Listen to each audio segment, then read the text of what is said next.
I didn't know this chapter would change everything. I just didn't let it touch me. There he was. The campus problem. Well? Hello, Angel. You always walk this fast? Yeah. I'm late. Oh, wow. Wow. So this is who you really are. Why wasn't I enough for him? Babes, he didn't deserve you. I stopped caring about everything.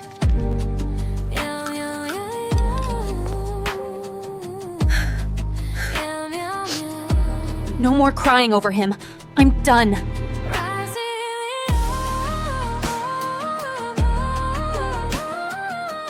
Hurts, but I'm not quitting.